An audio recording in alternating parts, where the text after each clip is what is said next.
Waalaikumsalam. Selamat sore, salam sejahtera untuk kita semua. Salam, Om Swastiastu, Namo Buddhaya, salam kebajikan. Pepatah bilang, tak kenal maka tak sayang. Perkenalkan, saya Agustin Pusparamawati selaku MC untuk sore hari ini. Pertama-tama, saya ucapkan terima kasih kepada Dr. Muhammad Zamri Muhammad Zahir yang sudah berkenan untuk hadir. Dan yang terhormat kepada Dr. Sudiana SHM Hum selaku Dekan Fakultas Universitas Jana Badra, Dr. Diah Permata Budi Asri SHMKN selaku Wakil Dekan 1, dan Bapak Sunaria Raharja SHM Hum selaku Wakil Dekan 2. Nggak lupa, saya juga ucapkan terima kasih atas kehadiran dosen-dosen saya tercinta Universitas Jana Badra dan juga teman-teman yang saya sayangi. Alhamdulillah, puji syukur kita panjatkan karena berkat rahmatnya kita masih bisa diberikan kesehatan sehingga kita bisa berkumpul sore hari ini bergabung dalam Studium Generale Pembukaan Kuliah Umum semester genap tahun akademik 2021-2022.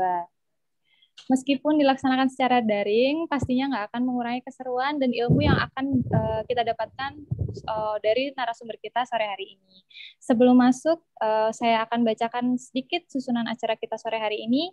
Yang pertama, pembukaan dan foto bersama, dilanjutkan dengan sambutan oleh Dekan Fakultas Hukum Universitas Jana Badra Dr. Sudiana SHM Hum, lalu dilanjutkan dengan pemaparan materi oleh Dr. Muhammad Zamri bin Muhammad Zahir, selaku senior lecturer dalam bidang medical law Fakultas Hukum Universiti Kebangsaan Malaysia. Begitu juga dilanjutkan dengan diskusi dan tanya jawab, dan yang terakhir penutup. Sebelum kita masuk ke sesi sambutan yang akan dipaparkan oleh Bapak Dekan, boleh teman-teman untuk menyalakan kameranya supaya panitia akan mengambil foto kita sama-sama untuk kenang-kenangan ya. Boleh kepada panitia dimohon untuk memberikan aba-aba. Baik, terima kasih Kak Agustin. Baik, untuk para peserta Studium General pada sore hari ini, mohon untuk berkenan menghidupkan kamera sebentar untuk sesi dokumentasi. Baik, masih ditunggu untuk open kameranya. Baik, ada beberapa slide di sini. Saya mulai dari slide pertama. Dalam hitungan ketiga, siapkan pose terbaik. 1, 2, 3. Baik, untuk slide selanjutnya. Dalam hitungan ketiga, 1, 2, 3. Baik, untuk slide selanjutnya. 1, 2, 3. Baik, untuk slide yang terakhir. 1, 2, 3. Baik, sudah. Saya kembalikan ke MC. Oke, terima kasih panitia. Selanjutnya kepada Bapak Sudiana, Dr. Sudiana SHM Hum untuk memberikan sepatah dua patah kata Pak sambutan untuk memulai kegiatan kita pada sore hari ini. Monggo Pak, Bapak Sudiana. Terima kasih Mbak Agustin. Bismillahirrahmanirrahim. Assalamualaikum warahmatullahi wabarakatuh. Selamat sore dan salam sejahtera bagi kita semua. Yang terhormat Mas Dr. Muhammad Zamri dari Fakultas Undang-Undang Universitas Kebangsaan Malaysia. Sangat bersyukur, terima kasih sekali Mas Dokter.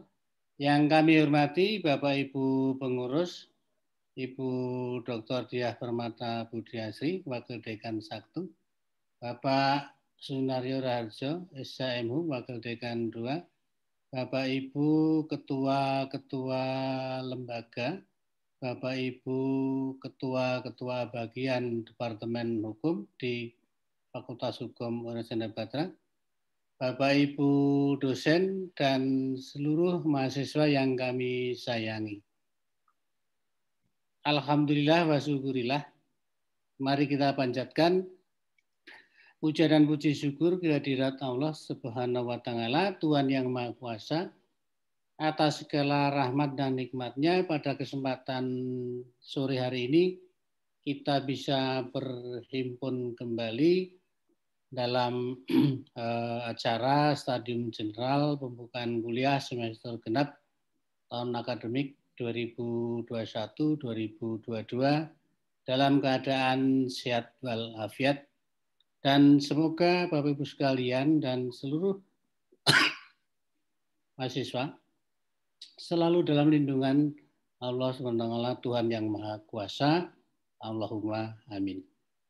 Bapak Ibu dan hadirin yang berbahagia, Kami atas nama Fakultas Hukum Universitas Cendana Batra menyampaikan rasa hormat dan terima kasih atas kehadiran Bapak Ibu sekalian dan terutama kepada Pak Dr. Muhammad Jamri dari Fakultas Undang-Undang Universitas Kebangsaan Malaysia yang tengah meluangkan waktunya akan memberikan pencerahan di dalam stadium general itu.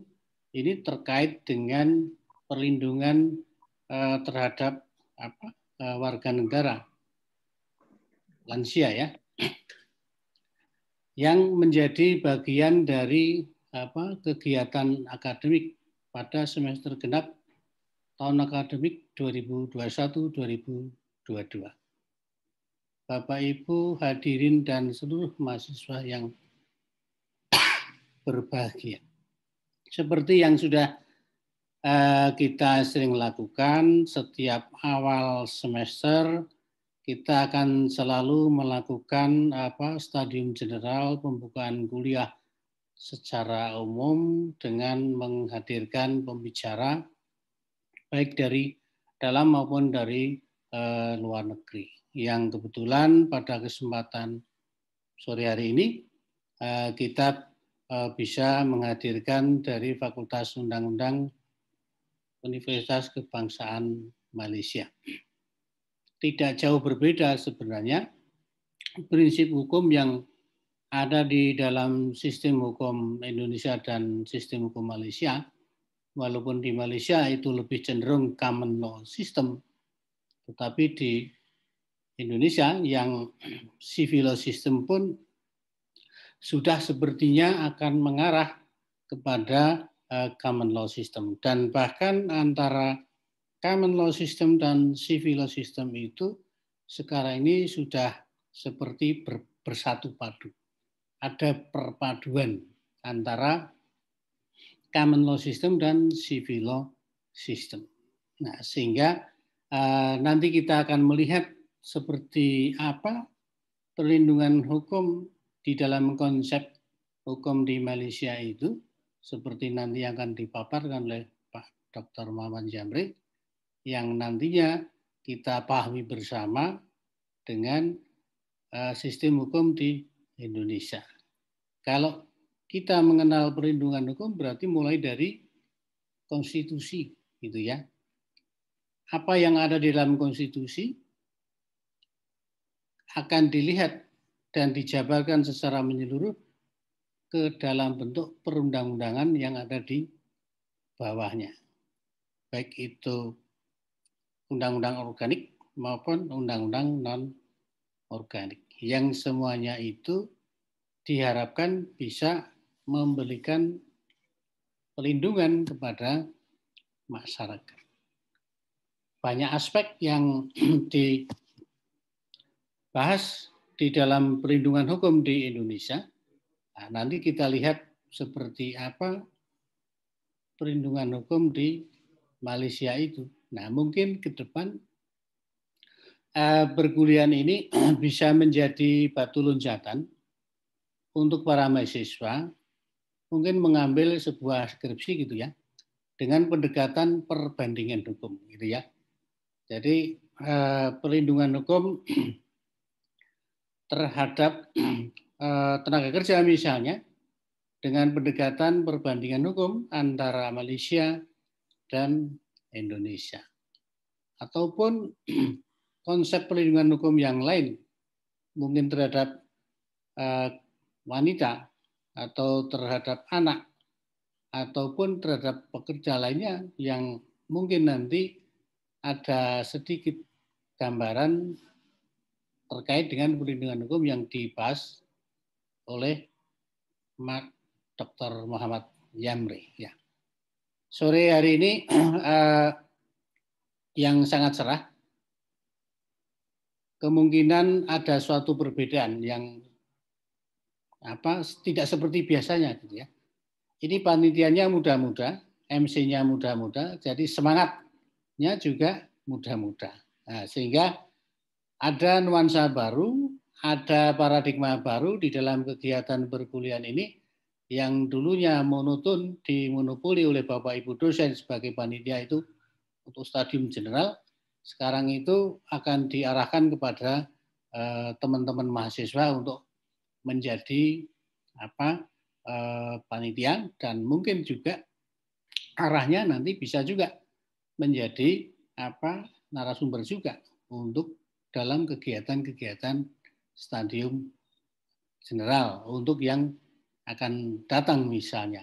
Nah, Bapak Ibu sekalian dan hadirin beserta mahasiswa yang kami sayangi, semester genap 2021-2022 akan dimulai perkuliahannya di tanggal 21 Februari. Maka pada kesempatan sore hari ini diawali dengan pembukaan kuliah umum menjadi dasar bagi perkuliahan di semester genap nanti. Nah, oleh karena itu kami atas nama Fakultas Hukum Universitas Gadjah Mada dengan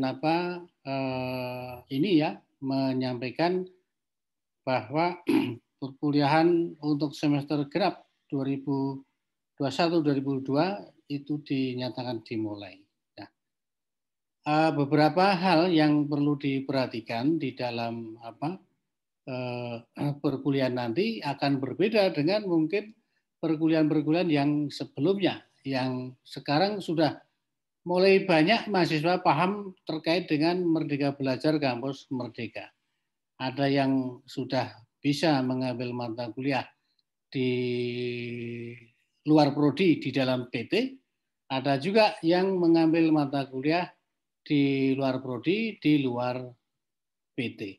Nah, itu menjadi momen bagi IKU fakultas maupun bagi IKU di tingkat universitas. Jadi ketercapaian dari indikator kinerja utama baik itu fakultas maupun di tingkat universitas. Jadi dukungan Bapak Ibu dosen, dukungan seluruh mahasiswa di dalam melaksanakan kurikulum MPKM ini menjadi dasar bagi fakultas untuk melaksanakan program MPKM ini yang menjadi bagian dari program pemerintah, ya, khususnya di Kementerian Pendidikan, Kebudayaan, Riset dan Teknologi. Baik Bapak Ibu sekalian, saya kira demikian yang menjadi pengantar pada kesempatan sore hari dan menjadi sambutan kami. Sekali lagi saya sampaikan Mas Dr. Muhammad Jamri, terima kasih ya waktunya, terima kasih kehadirannya dan terima kasih ilmunya nanti untuk share kepada mahasiswa, kepada dosen di Fakultas Hukum Universitas Gadjah Mada. Kurang lebihnya mohon maaf. Terima kasih. Assalamualaikum warahmatullahi wabarakatuh. Waktu saya kembalikan kepada Terima kasih Pak Sudiana. Oke, acara selanjutnya adalah pemaparan materi oleh Dr. Muhammad Zamri bin Muhammad Zahir dengan topik The Legal Position on Elderly Care in Malaysia, yang akan dibuka sebelumnya oleh moderator kita kesayangan Dr. Diah Permata Asri, SHMKN. Sebelum itu kami ingatkan kepada teman-teman untuk mematikan mikrofonnya selama pemaparan materi berlangsung. Nanti jika ada pertanyaan bisa mengisi di kolom chat, atau untuk yang ingin bertanya langsung nanti dengan Dr. Muhammad Zamri bisa raise hand saat sesi tanya jawab sudah dimulai. Baik Bu Diah, waktu dan tempat kami persilakan. Terima kasih. Baik, terima kasih. Assalamualaikum warahmatullahi wabarakatuh. Waalaikumsalam warahmatullahi wabarakatuh. Bagi kita semua. Terima kasih Mbak Agustin atas kesempatannya, dan yang kami hormati Dr. Zamri ya, yang sudah tidak asing lagi ya buat Fakultas Hukum Gadjah Mada karena sudah sering mengadakan acara dan juga berkoordinasi dengan kita ya, Dr. Muhammad Zamri bin Muhammad Zahir ya. Beliau adalah senior lecturer di Faculty of Law Universitas Kebangsaan Malaysia. Yang kami hormati pula Bapak Dekan, Bapak Dr. Sudiana SHM ya, Bapak Wakil Dekan 2, Bapak Sunayo Raharjo SHM juga Bapak Ibu dosen yang kami hormati dan yang kami banggakan, rekan-rekan mahasiswa, ya, baik sebagai peserta maupun panitia yang sudah bekerja keras atas terselenggaranya acara Stadium General ini. Baik, sebelum dimulai mungkin saya akan memperkenalkan diri dulu ya. Beliau Bapak Dr. Zambri ya sebagai speaker pada sore hari ini dalam acara Stadium General untuk pembukaan kuliah umum semester genap tahun akademik 2020-2021 ya pada sore hari ini. Memang ini waktunya sore hari ya, karena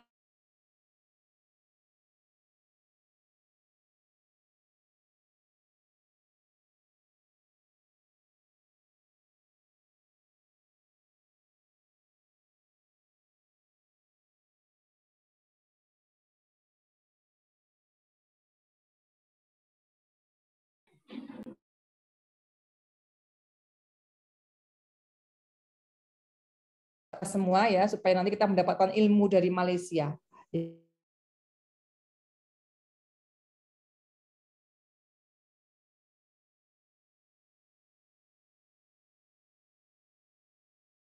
Keluar nih ya. Udah masuk lagi Mas Jalu? Sudah, Bu. Nah, saya terlempar keluar nih internetnya. Baik, ini kebetulan di kampus. Baik, kesempatan pada sore hari ini ya, maaf jadi gagal fokus ya. Kita akan membicarakan mengenai tema yang sangat menarik ya, menarik bagi kita semua dan hal yang juga termasuk baru nih ya, pengetahuan baru ya, ini mengenai the legal position of on elderly care in Malaysia. Ini sesungguhnya apa nih ya? Ya nanti akan disampaikan oleh Dr. Zambri ya yang menyampaikan pada sore hari ini. Nah sebelumnya saya bacakan CV beliau ya. Beliau saat ini sebagai dosen tetap ya di Fakultas Undang-Undang ya. Jadi kalau Fakultas Hukumnya Malaysia namanya Fakultas Undang-Undang ya dokter ya. Fakultas Undang-Undang UKM ya, Universitas Kebangsaan Malaysia. Dan sebetulnya hubungan antara Fakultas Hukum Jana Badra dengan Fakultas Hukum Universitas Kebangsaan Malaysia itu sangat erat ya. Kenapa sangat erat? Karena kita sudah melakukan MOU dan beberapa kali ya kita ajak koordinasi dan kerjasama ya terkait dengan berbagai aktivitas ya, baik itu seminar internasional, baik itu seminar nasional, baik itu seminar kerjasama, dan kita sudah juga sering mengunjungi ya. Jadi kemarin Prof saya lupa jadi Prof Hasani ya, Prof Hasani bahkan sudah 3 kali ke Indonesia ke Jana Badra. Dr. Zambri belum ya? Silakan nanti kita tunggu dokter kapan ke Fakultas Hukum Jana Badra ya. Kemudian kita juga pernah berkunjung ke UKM ya, sudah mengadakan seminar kerjasama. Jadi ini kerjasama yang sangat aktif ya dilakukan, implementasinya sangat aktif dengan berbagai kegiatan dan bahkan saat ini kita sedang melakukan collaboration riset ya, dokter, dengan dosen-dosen dari UKM dan dari Jana Badra ya, ada 3 judul ya, yang kita lakukan collaboration riset. Beliau spesialisasi di bidang medical law and ethics ya, seperti hukum kesehatan ya di Indonesia, kemudian law of torts ya, itu mungkin semacam hukum kepilitan, betul dokter ya? Mungkin ya law of tort dan criminal justice atau ya itu semacam hukum pemidanaan ya. Saya rasa ini bidang beliau ya. Dan saat ini sore hari ini beliau akan memberikan materi mengenai perlindungan hukum terhadap masyarakat emas di Malaysia. Masyarakat emas itu intinya kalau dalam bahasa Indonesia itu adalah lansia ya, masyarakat usia lanjut ya. Bagaimana sih sebetulnya perlindungan hukum yang ada di Malaysia terhadap warga emas Malaysia tadi ya. Baik, kemudian Dr. Zambri ini juga sudah menyelesaikan PhD ya di UKM ya, mengambil medical directive ya, medical law ya dokter ya, dulu PhD-nya ya. Kemudian Master of Law di University Teknologi Mara Shah Alam. LLB di Universitas Teknologi Muhammad Shah Alam ya. Dan sudah banyak sekali publikasi beliau ini dalam bentuk buku, artikel jurnal, bahkan intellectual property ya, paten bahkan beliau sudah memiliki ya. Ada dosen fakultas hukum ya, jarang yang memiliki paten ya. Tapi beliau sudah memiliki paten juga, dan juga ada copyright ya. Baik, itu saja ya. Saya tidak akan berlama-lama karena sekarang sudah lebih dari pukul 4 ya. Sehingga beliau ini akan memberikan materi mengenai, dalam bahasa Malaysianya adalah kedudukan penjagaan warga emas dalam Undang-Undang Malaysia. Dan itu merupakan suatu ilmu baru ya bagi kita. Siapa tahu nanti tadi seperti disampaikan Pak Dekan, ada yang tertarik dan mengambil studi banding ya, tesis atau skripsi terkait dengan penelitian ini. Baik dokter, masih mendengar suara saya dokter? Ini mungkin bisa kita mulai saja ya untuk menyampaikan materi pada sore hari ini ya terkait dengan kedudukan penjagaan warga emas dalam Undang-Undang Malaysia. Baik, waktunya kurang lebih setengah jam ya kami sampaikan kepada Dr. Zamri. Nanti kemudian dilanjutkan dengan diskusi ya, baik dari mahasiswa-mahasiswa di sini ataupun dari Bapak Ibu dosen yang sudah hadir di sini. Baik, terima kasih. Selanjutnya waktu kami sampaikan kepada Dr. Zamri untuk menyampaikan presentasinya. Silakan Dokter. Terima kasih Dr. Diah Permata Budi Asri. Okey, selaku moderator kita pada hari ini ya. Dan terima kasih juga kepada MC iaitu Miss Augustine Puspa Rahmawati, dan yang amat kita sayangi Bapak Dekan Dr. Sudiana, Wakil Dekan 1 tak lain tak bukan Dr. Diah Permata Budi Asri, dan Wakil Dekan 2 Bapak Sunaryam Raharjo, dan seluruh dosen-dosen Universitas Jana Badra, panitia, mahasiswa-mahasiswa yang kita sayangi ya.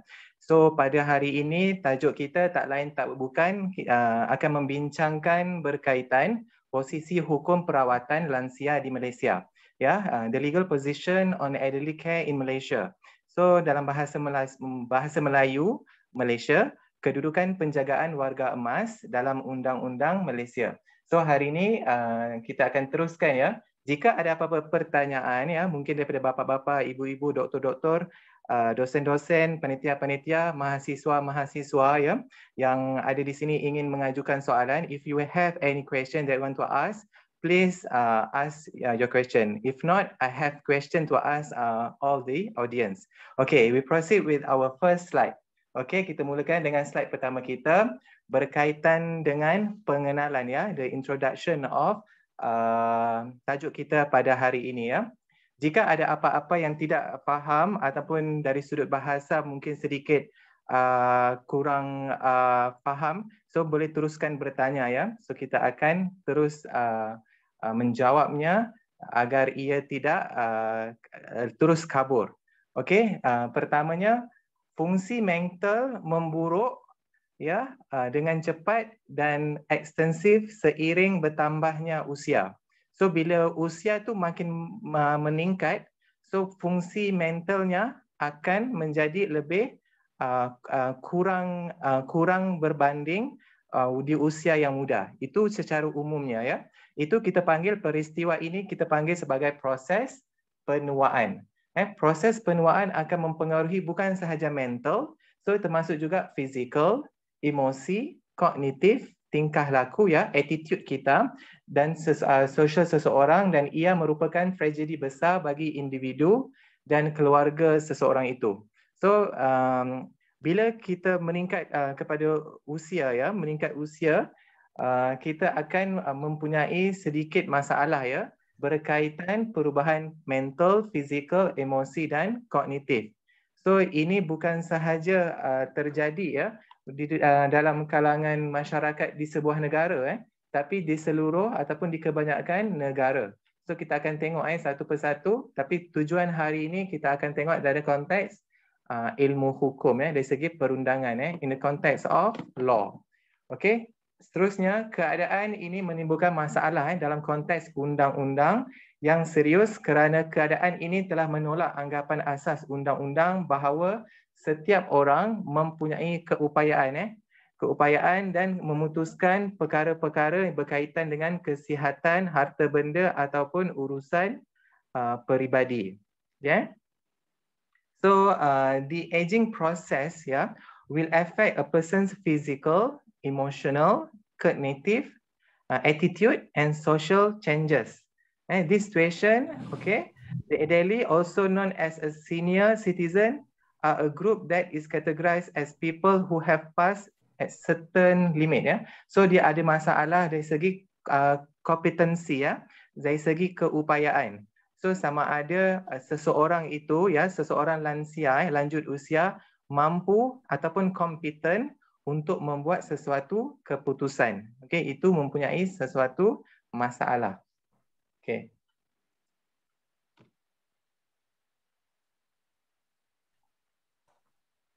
Seterusnya warga emas, warga tua ataupun orang tua ataupun elderly, lanjut usia dikenali sebagai seseorang yang golongan yang dikategorikan sebagai orang yang telah melepasi satu had umur tertentu berdasarkan budaya masyarakat setempat, according to Session 2011.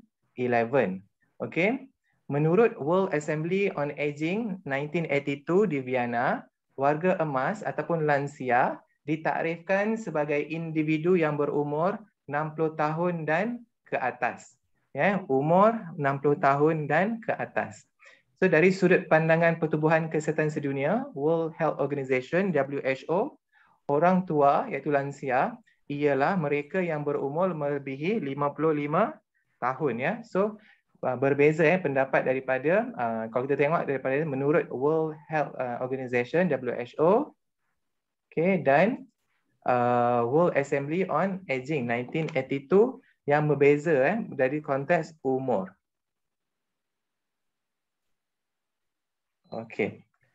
So perbezaan umur ada yang berdasarkan World Assembly Aging 60 tahun dan WHO 55 tahun.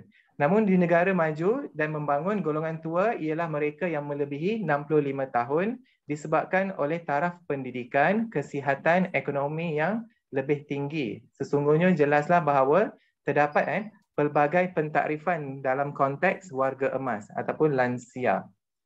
So kalau kita tengok dari konteks Jakarta Compass.com, masyarakat Indonesia memiliki waktu yang cukup singkat dalam mempersiapkan usia tua. Dia kata dalam keratan akhbar ini, berkaitan dengan masyarakat, masyarakat di Indonesia. Begitu juga hasil survei perusahaan penyedia jata kesihatan Cigna Corporation terbaru, mayoritas responden Indonesia menyebut masa tua dimulai pada usia 57 tahun. Kalau sebentar tadi kita tengok yang warga tua, warga emas atau lansia berumur 60 tahun ke atas. Dan ada pendapat daripada WHO 55 tahun. Dan negara-negara maju mentaksirkan lansia dalam umur 65 tahun ke atas. Tapi dalam survei yang dilakukan di Indonesia, umur tua dimulai 57 tahun ke atas. Ini merupakan jawaban usia tua terendah dibandingkan dengan 21 negara lain dalam survei tersebut. Dibandingkan dengan negara lain, so ini antara usia yang terendah. Dalam survei rata-rata penduduk dunia menyebut usia tua dimulai dengan 63 tahun. 63 tahun. Meski begitu, mayoritas masyarakat Malaysia Indonesia atau 64% responden ternyata siap secara financial menghadapi usia tua. So, yang ini berdasarkan dapatan daripada survei, ada isu berkaitan dengan financial, sama ada semua sudah bersiap siaga dalam konteks financial, keuangan di masa tua, di waktu tua. Adakah semua sudah bersiap ataupun masih belum? So di Malaysia, kalau kita tengok di Malaysia, sebab hari ini kita membincangkan berkaitan dengan kedudukan di Malaysia. So mungkin mahasiswa-mahasiswa nanti ingin menyambung meneruskan pelajaran di Malaysia nanti, boleh lihat kedudukan undang-undang jika adik-adik kakak-kakak ingin menyambung pelajaran di luar negara, tak kira di mana, termasuklah Malaysia. So di sini sama ada dalam konteks undang-undang ilmu hukum yang bagaimana, yang mungkin akan sambung business law, ya, medical law, law of tort, ya, criminal justice, criminal law, ya, hukum pidana, hukum pidata, ya. Mungkin boleh tengok apa kedudukan undang-undang ya di luar negara. Okey. So sekarang ni kita melihat dari konteks umur berdasarkan di Malaysia, Jabatan Perangkaan Malaysia menetapkan 65 tahun dan ke atas sebagai umur tua, umur lansia. Dan had umur yang ditetapkan oleh Jabatan Perangkaan Statistik Department of Malaysia telah dirujuk sebagai had umur warga emas dalam pelbagai dasar yang dirangka untuk kebajikan warga emas di Malaysia pada hari ini. So umur yang dilihat adalah umur 65 tahun. So di Malaysia, golongan warga emas yang ditakrifkan sebagai mereka yang berumur 65 tahun ke atas, berjumlah 5.4%, 5.4% daripada jumlah penduduk pada tahun 1970. So pada tahun dulu, tahun 1970, 5.4% mereka yang merupakan lansia, warga emas. Jumlah ini telah meningkat kepada 6.2%, iaitu sebanyak 1.45 juta pada tahun 2000 dan 7.0%, iaitu sebanyak 1.8 juta pada tahun 2020.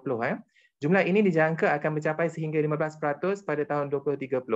So menurut Jabatan Perangkaan Malaysia, Department of Statistics Malaysia, status negara menua, we call it aging nation, ya, akan dicapai oleh Malaysia sekiranya mencapai 15%.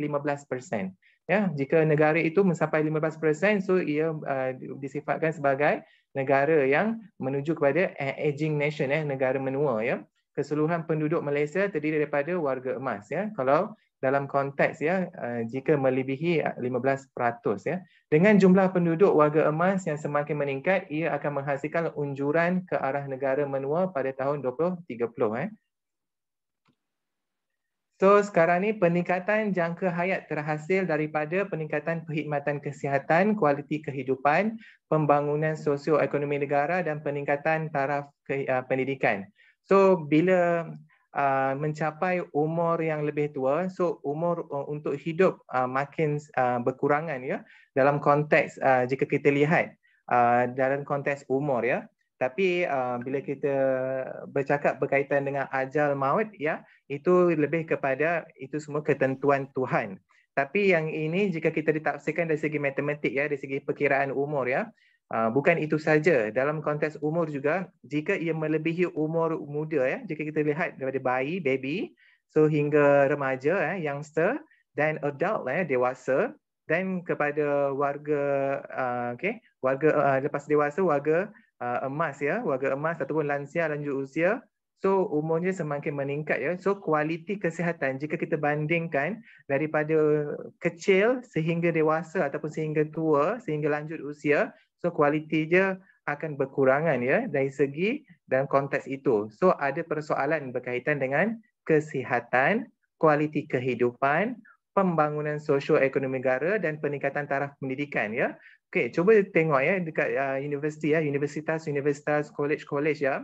Okey, jika kita lihat, ya, di dalam universitas kebanyakannya adalah adik-adik, kakak-kakak, mahasiswa yang muda, ya. So mungkin ada yang lanjut usia tetapi dia punya nisbah ataupun dia punya persentasenya sedikit, ya, berbanding dengan yang muda-muda, yang adult ataupun youngsters, ya, berbanding dengan yang lansia, dan ada juga yang tiada, ya, kerana yang kebanyakan lansia tidak menyambung pelajaran, ya, kecuali pelajaran yang dalam konteks kita bercakap berkaitan dengan master, magister, ya, ataupun dalam konteks PhD, doctorate, ya, itu mungkin akan ada juga yang lanjut usia. Tapi still jika kita bandingkan dengan yang muda, dari konteks umur, ya, kebanyakannya yang masih muda. So dalam konteks pendidikan itu pun berkurangan, ya.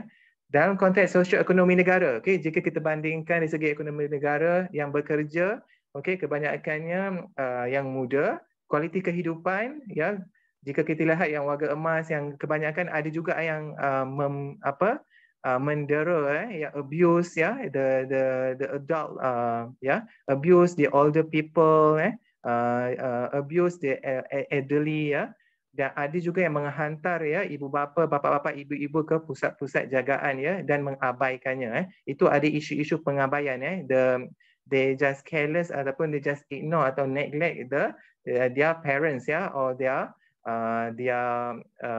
parents atau all the people in the family. So benda itu tak patutnya berlaku, tapi ia tetap berlaku ya. So jika kita lihat gambar ini ya, ini nenek ini, okey. Di sana nenek panggil apa ya? Nenek juga, nenek. Nenek. Juga. Nenek. Simba. Oh, Simba. Kalau Atok? Simba itu bahasa Jawa, dokter. Tetap bahasa Indonesianya nenek. Nenek, kakek. Oh, okey. Kalau Opa. Oh, Imba, Simba. Okey. Kalau Datuk? Datuk itu kakek ya? Kakek. Paman. Kakek, iya. Oh, Ahmad. Oh, okey. So ada perbezaan ya. So ini datuk dengan nenek ini kadang-kadang mereka bila pergi sesuatu tempat mereka tidak boleh berseorangan ya. Mereka perlu ada teman ya, ada pendamping ya. Kita panggil ataupun penjaga ataupun kita panggil guardian ya. Perlu ada penjaga ya. Jika tengok nenek ini dia berkursi ya, dia duduk pun kemungkinan ada berkursi roda. So bagaimana penjagaan kepada nenek ini ya? So penjagaan nenek ini sepatutnya dilayan baik ya, dilayan baik yang tidak diabaikan. So dalam konteks undang-undang, adakah undang-undang yang menjaga nenek-nenek ini? Ya, sehingga kan ada kes ya, sehingga ada orang tua yang dipukul ya, yang diabaikan, yang dihantar ke rumah-rumah tua ya. So hakikatnya keadaan peningkatan jangka hayat bukan sahaja menyebabkan peningkatan peratusan penduduk warga emas ya yang kita bincangkan tadi untuk mencapai negara menua, aging nations ya, it have to more than 15% ya. Ia juga menimbulkan isu-isu sosial berhubung dengan warga emas ya, dengan isu pengabaian ya, isu-isu pengabaian.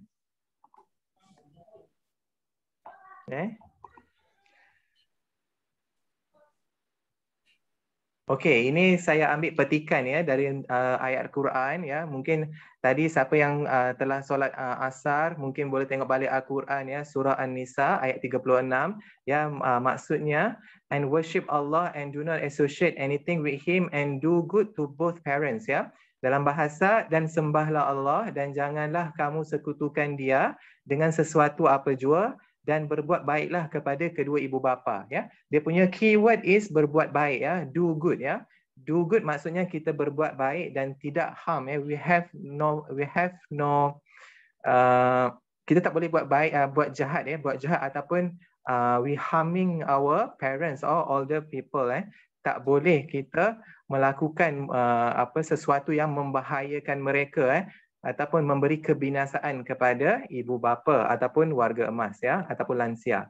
Okey, maksud berbuat baik dalam ayat ini dengan cara berusaha mencari keredaan Allah, menggembirakan hati ibu bapa kerana keredaan Allah bergantung kepada keredaan ibu bapa serta kemukaan ibu bapa menyebabkan kemukaan Allah ya.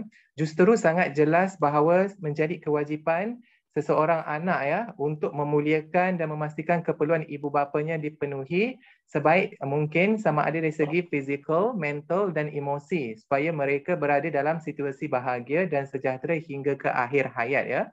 Muallimin dan setiawan ya 2019 ya. So yang ini pun ayat dia mengupaskan tentang petikan Al-Quran ya, ayat dalam Al-Quran untuk berbuat baik kepada ibu bapa dan tidak mengabaikan ya. Sebab masalahnya sekarang warga emas ya, lansia, dia mempunyai kekurangan dalam konteks dalam konteks yang saya sebutkan tadilah, financial ya, dalam konteks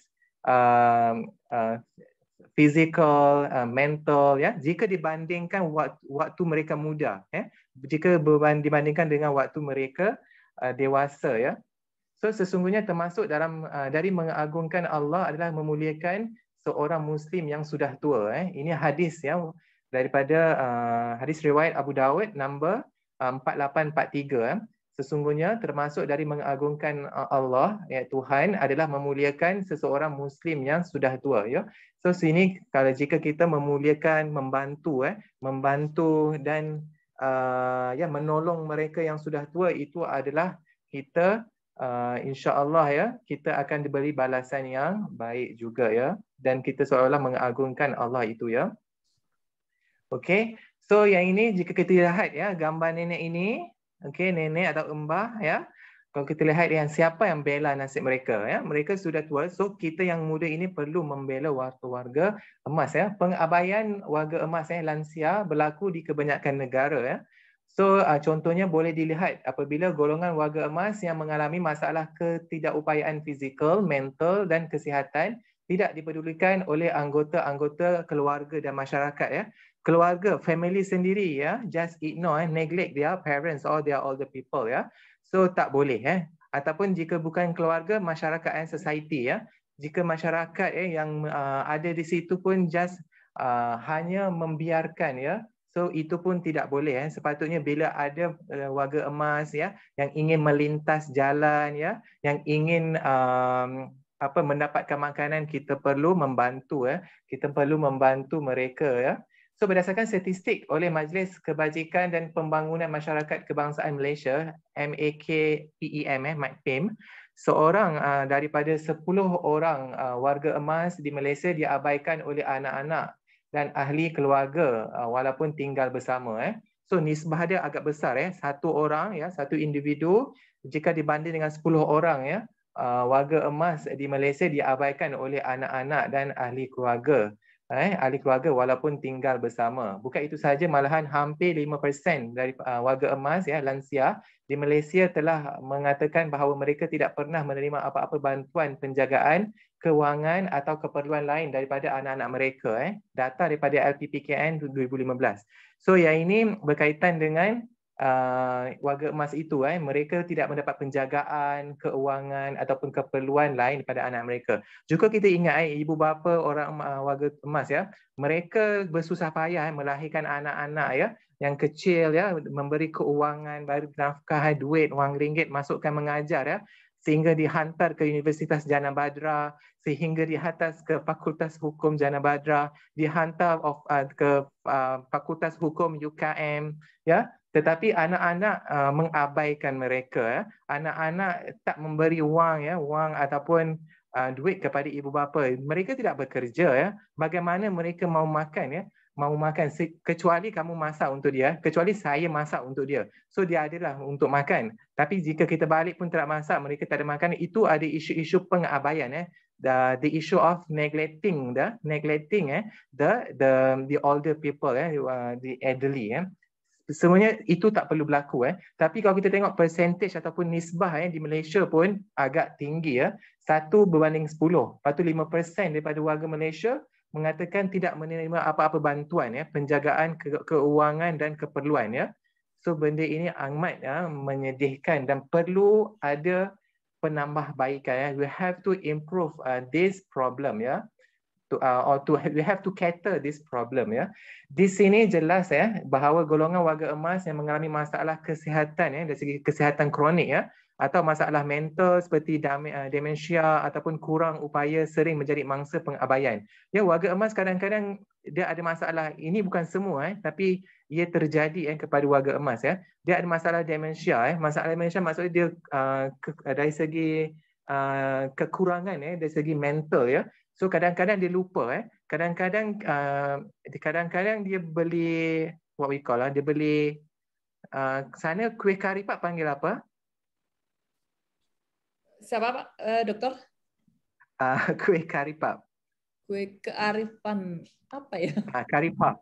Karifan. Yeah. In Malaysia we have karipap. Kita panggil karipap. Kearifan. Dia ada kuih-kuih lah, manisan-manisan macam jalebi, ladu. Dia macam kuih-kuih macam baulu. Kek ya. Kuih-kuih. Kek ya, kuih kek. So kadang-kadang contohnya mereka membeli kek kek atau kuih-kuih karipap beli, lepas tu mau makan tapi sudah lupa letak di mana. So itu antara tanda-tanda demensia dia lupa dia letak di mana. Contohnya ataupun dia bawa handphone, handphone mobile phone, dia bawa ingin masuk ke kampus. tapi lupa di mana ya handphonenya. Itu antara tanda-tanda lupa itu tanda-tanda yang jika terjadi selalu kerap itu antara tanda-tanda masalah untuk ingat yang melanda di sesuatu minda seseorang yang ia terjadi juga kepada mereka yang mengalami demensia mengalami masalah keupayaan ingatan. Okey, dalam keadaan ini mereka hanya boleh bergantung kepada pihak ketiga seperti ahli keluarga dan saudara mara terdekat untuk memastikan kelangsungan kehidupan seharian mereka. Sebab tu kadang-kadang warga emas ataupun lansia, kita tak boleh biarkan mereka berjalan bersorangan. Nanti mereka lupa di mana rumah mereka. Ada pernah jadi tak di sana, di Indonesia, kita abaikan atau kita lupakan warga emas, kita biarkan mereka, lepas tu mereka sesat ataupun lupa jalan pulang. Ataupun lupa di mana rumah saya. Di mana, ada tak terjadi di sana Indonesia? Sering, Pak. Sering. Apa dia? Pernah, sering. Oh, pernah. Kalau begitu, apa solusinya? Biasanya dibantu sama masyarakat, Pak. Yang menemukan. Dibantu oleh masyarakat ya? Iya. Okey. Ya betul ya. Kalau mereka sesat, dia perlu dibantu ya. Tapi kalau dan ia patutnya dibawa ke kantor kantor polisi mungkin mencari jalan pulang. Sebab kadang-kadang pun kalau kita bawa di shopping mall pun kadang-kadang budak-budak pun sesat. Ini kan orang tua ya. Betul tak Bapak Heri? Betul Pak, betul. Okey. Okey. Bapak Heri Lubis ni dosen ke mahasiswa? Mahasiswa Pak. Mahasiswa tahun berapa ni? Sudah semester genap ke belum? Semester genap, semester 4. Oh, semester 4 ya. So hari ini kita punya kuliah ataupun kita punya ceramah ya. Sempena acara Studium General pembukaan kuliah umum semester genap tahun akademik 2021-2022 ya. So betul saya setuju dengan Bapak Heri. So jika sesat kita masyarakat perlu membantu menunjukkan jalan ataupun lapor kalau di shopping mall kita ada kaunter pertanyaan ya.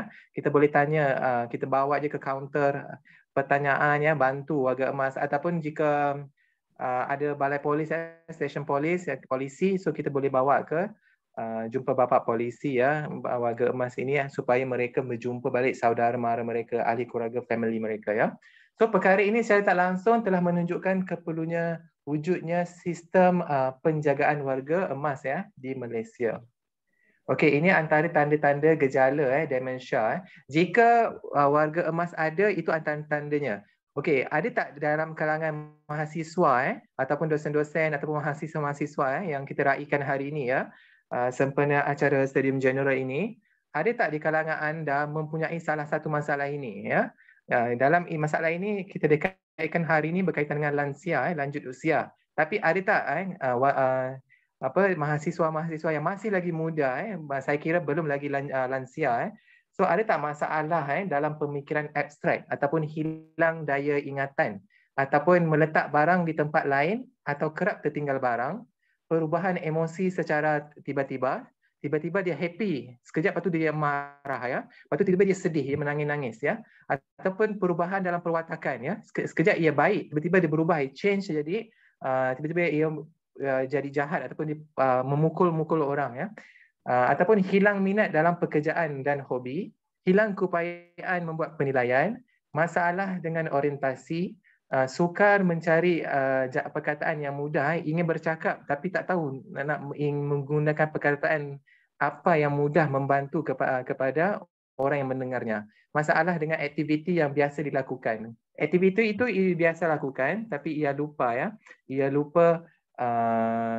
Contohnya ia biasa bangun pagi terus mandi, kadang-kadang dia lupa bangun pagi terus start kereta pergi kerja tapi dia lupa mau mandi. Okey, ada tak masalah-masalah ini mengganggu mahasiswa?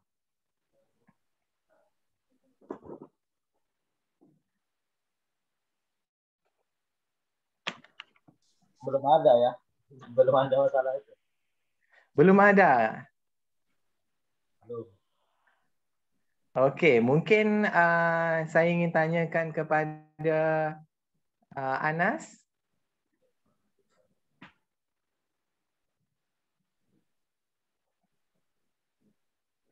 Adakah Anas, saudara Anas Miftahul Huda?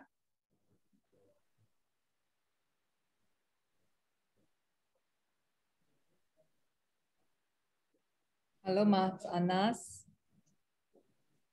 Mas Anas ada? Kita seling-selingkan dengan soal jawab. Saya khawatir nanti ada yang tidur ya. So saya khawatir sore-sore gini ada yang tidur. So kita selang-selingkan soal jawab ya. Okey, jika Anas tak ada, mungkin Bandi, saudara Bandi ingin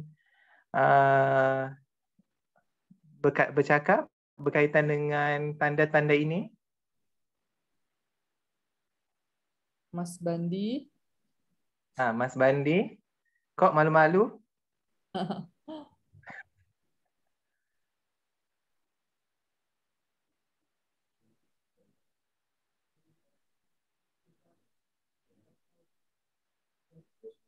Okey, tak ada ya. Okay, kalau tak ada mungkin. Pak, Iya, apa kabar?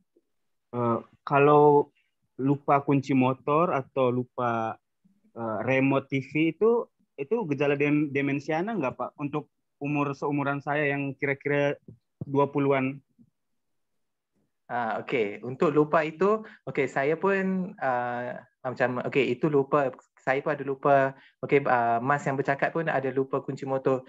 Okey, itu adalah tanda-tanda ataupun gejala demensia. Saya tak kata ia mengidap demensia, tapi ia mempunyai tanda-tanda awal, tanda-tanda demensia, tapi dia bukanlah demensia yang yang betul-betul yang kita cakap berkaitan dengan warga emas yang mengalami mungkin hilang lagi kronik ya, hilang daya ingatan itu bukan sekat kunci kereta ataupun kunci motor ya.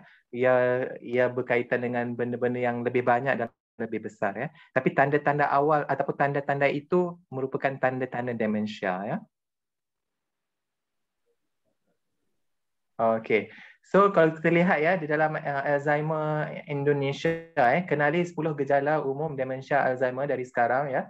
Gangguan daya ingatan ya. Siapa yang belajar-belajar ya di sana ya sudah hafal 10 kali ya ilmu hukum ya, ilmu pidana, ilmu pidata tapi tak ingat-ingat ya. Itu antara tanda-tanda ya mempunyai gangguan daya ingatan ya. So kedua sulit fokus ya. Ia belajar, ia mau fokus tapi tak ingat-ingat juga tak boleh fokus, tak faham-faham. Ia mempunyai tanda-tanda juga ya. Okey, siapa itu? Okey, itu mungkin siapa yang ada masalah gangguan daya ingatan, ya mempunyai gangguan sulit fokus, sulit melakukan kegiatan dengan familiar. Ya, ia biasa tidur, biasa makan, biasa mandi, okey, biasa pergi kuliah, ya. Tapi kadang-kadang ia susah nak mandi, susah nak melakukan kegiatan yang familiar, kegiatan yang biasa lakukan, ia sulit ya, ia sukar. Itu antara tanda-tanda ya atau gejala ya. Disorientasi, okey, bingung untuk melakukan sesuatu perkara ya. Hari-hari telah buat tapi still confused, still bingung melakukannya. Kesulitan memahami visio spatial susah nak faham kita tunjuk okey. Okay, hari ini kamu mau datang rumah saya. So belok kanan, lepas tu belok kiri, terus aja. Tapi ia susah untuk faham Saya sudah cakap 10 kali. Tapi tidak faham itu mempunyai kesulitan mempunyai tanda-tanda Gangguan berkomunikasi, mau cakap ingin berkata-kata tapi susah ataupun mempunyai gangguan. Dia cakap dia lupa perkataan itu, ini dia mempunyai masalah.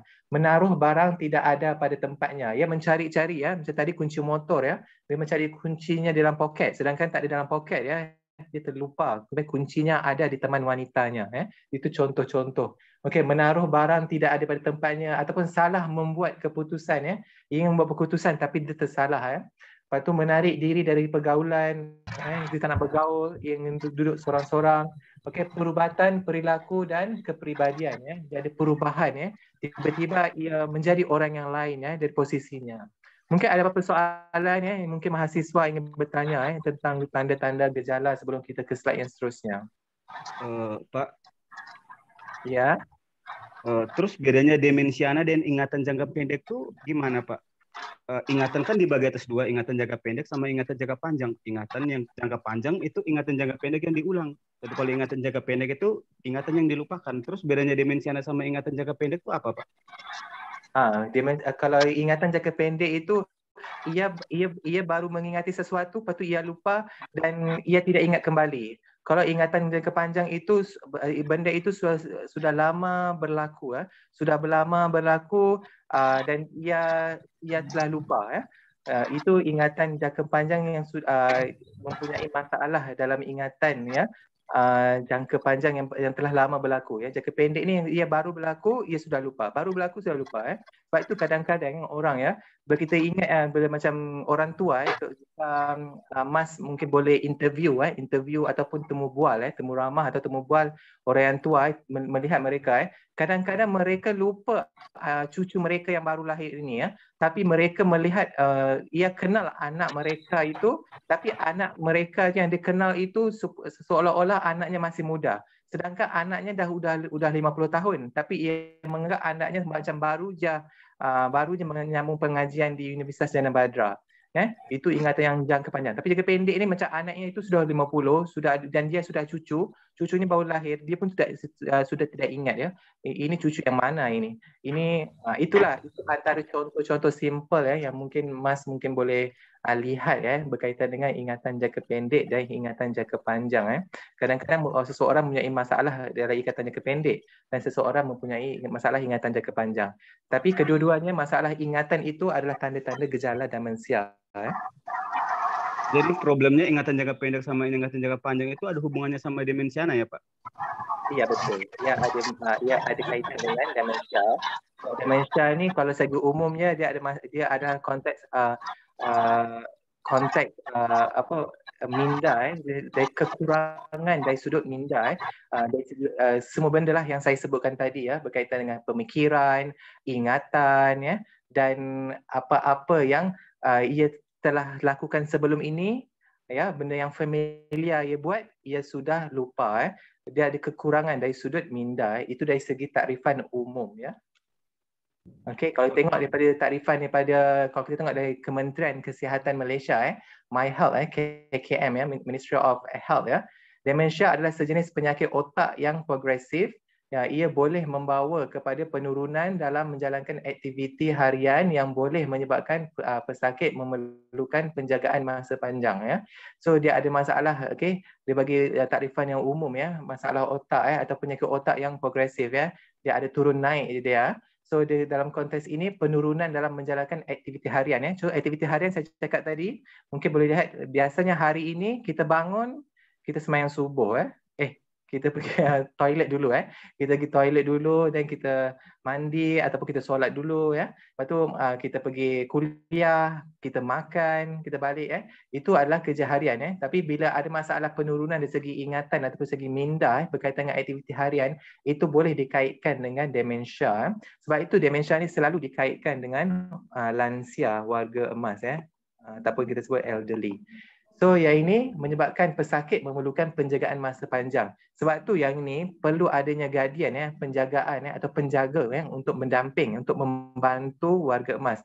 Warga emas dia tidak boleh keseorangan, dia lupa, dia akan sesat, dia tak ingat jalan rumah dia. Tapi mungkin ada warga emas yang sangat efektif, yang dia tak perlukan bantuan, dia masih kuat, dari segi mental, fizikal, Tapi ini secara umumnya ada juga yang bermasalah dan ramai juga yang bermasalah, especially, terutamanya yang ditinggalkan seorang-seorangan, Jika you tengok, ditinggalkan, mereka yang kita panggil gelandangan, mereka yang kadang-kadang di Malaysia di jalan-jalan, di jalanan, di tepi-tepi jalan, di jalanan, ada warga emas yang berseorangan, saya tak tahu siapa ibu bapanya. Warga emas pun sudah tua, saya tak tahu siapa anak-anaknya. So berseorangan, dia pun lupa, siapa anak dia, siapa dia punya penjaga dia, di mana tempat di rumah dia. So dia terpaksa mengemis, terpaksa menjadi gelandangan, di tepi-tepi jalan, itu punya masalah. So sebahagian daripada sakit demensia atau kurang tidak berupaya melakukan aktiviti-aktiviti harian, mereka juga sukar untuk menyelesaikan masalah atau mengawal emosi. Sebab tu kalau kamu pergi, ataupun saya pernah pergi rumah orang tua, you pergi tengok ada orang, you cakap sikit, you pegang bahu dia, ataupun you salam dia, you cium tangannya, you akan nampak dia menangis ya. Tiba-tiba dia menangis. Sebab dia kata kadang-kadang tak ada siapa pedulikan dia, tak ada siapa yang menjaga dia. Mereka dia pun tak tahu di mana anaknya. Kadang-kadang anak-anak sudah mewah, hidup kaya raya, membiarkan ibu bapa di rumah orang-orang tua. Saya tak pasti di Indonesia ada tak rumah orang-orang tua? Ada panti Ada juga ya. jompo. Ya.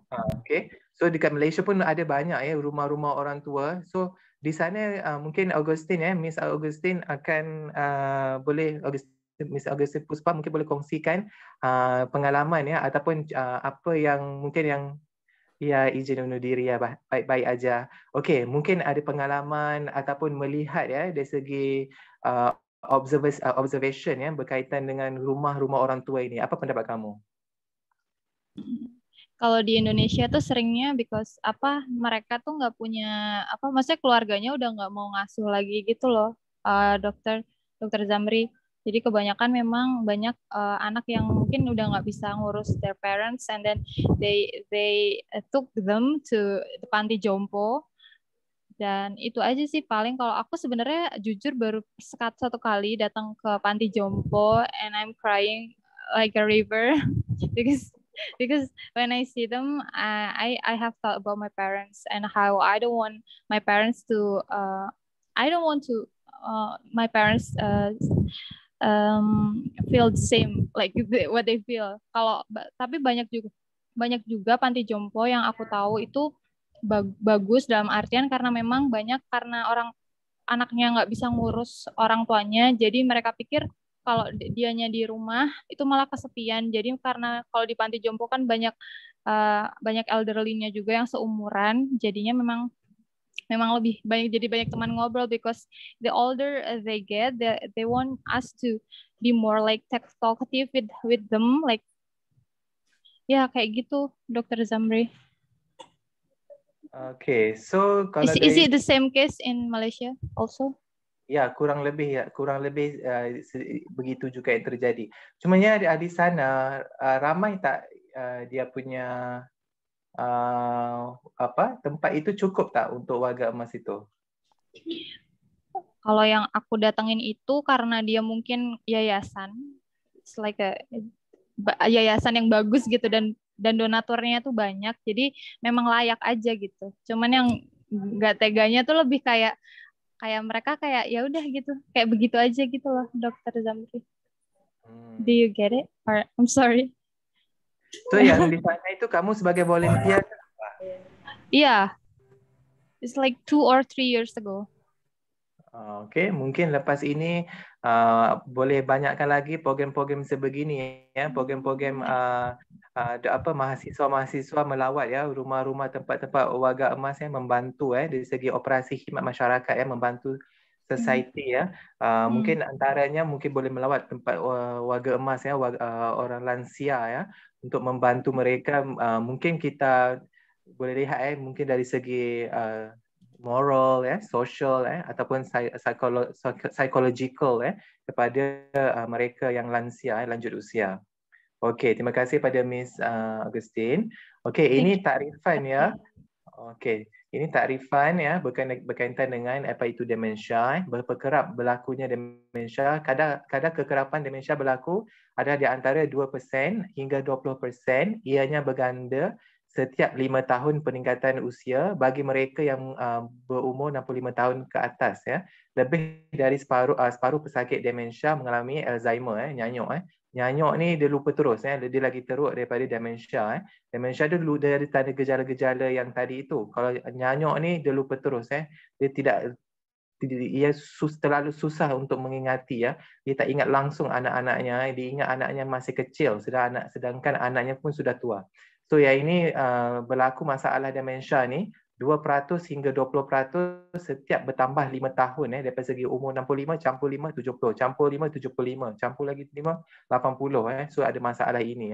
Siapakah yang punya lebih risiko demensia? Setengah jenis demensia lebih tinggi di kalangan wanita. So kebanyakannya dalam kalangan wanita. Mereka yang mengalami masalah tekanan darah yang tidak terkawal, penyakit kencing manis, penyakit-penyakit lain. So yang ini kita boleh tengok dalam myhealthgovernment.my. Boleh buka ke website tersebut. So ini warga emas ya. Kalau dilihat, tolong sayangi mereka ya. Mereka so hari warga emas. So boleh tengok sini pada 1 Oktober ya akan datang. Mungkin nanti boleh tengok melawat ya rumah-rumah warga emas 1 Oktober. Okey, ini yang tahun dahulunya ya 2020 So tahun akan datang belum lagi 1 Oktobernya. So nanti mungkin boleh melihat ya. Okey, konsep jagaan ya, konsep sistem penjagaan penjagaan. Bagaimana dengan konsep sistem penjagaan? Okey, dari segi sejarah, dari segi historisnya, warga tua ataupun warga emas, lansia yang lemah dan juga populasi yang tidak berupaya untuk menjaga diri, mereka tertakluk kepada proses undang-undang yang dikenali sebagai guardian ataupun penjagaan. Dia mesti ada seseorang yang membantunya. Dia tak boleh hidup berseorangan, dia perlukan penjaga dia. Hal ini dikatakan demikian kerana individu-individu tersebut tidak dapat menjalankan urusan-urusan kehidupan seharian. Mereka termasuk membuat keputusan bagi dirinya apabila keupayaan mental mereka hilang. So ada masalah dari segi membuat keputusan ya. It's difficult to make a decision because they have difficulty to understand to make decision, to wake to make decision whether that one is good or that one is bad ya. Kadang-kadang dia pun tak tahu yang dibuat itu adalah betul ataupun yang dibuat itu adalah salah Adakah yang dipegang itu adalah tangan anaknya ataupun yang dipegang itu adalah tangan stranger orang asing. Ia pun tidak tahu mengapa ia kadang-kadang lupa dan sukar untuk membuat keputusan. So perlu ada penjaga perlu ada guardian untuk membantu mereka. Lebih teruk lagi sekiranya tiada sesiapa yang diberi kuasa bertindak bagi pihak mereka. Mungkin ada masalah penjaga tak boleh menjaga sebab dia tak ada kuasa untuk menjaga. Terutamanya mereka yang hidup berseorangan, sebatang kara, mereka yang hidup berseorangan. So kita sebagai anak-anak perlulah membantu ibu bapa yang sudah tua. Jangan jadi seperti kacang lupakan kulit ya. Macam tadi kita tengok tadi video tadi yang di awal kita punya acara ada berkaitan dengan kacang lupakan kulit ya. Dari segi anak-anak kepada warga emas ataupun lansia, kita tidak boleh menjadi anak yang mengabaikan ibu bapa yang usah menjadi kacang lupakan kulitnya ya. So seterusnya penjagaan dari segi konteks penjagaan guardian ataupun custodian berasal daripada doktrin parens patria yang secara literal bermaksud father of his country Dari segi undang-undang kita panggil parens patria father of his country Black Law Dictionary 1968. Penjagaan merujuk kuasa pihak kerajaan untuk campur tangan dalam kehidupan seseorang yang dewasa semata-mata berlandaskan prinsip bahawa pihak kerajaan mempunyai tugas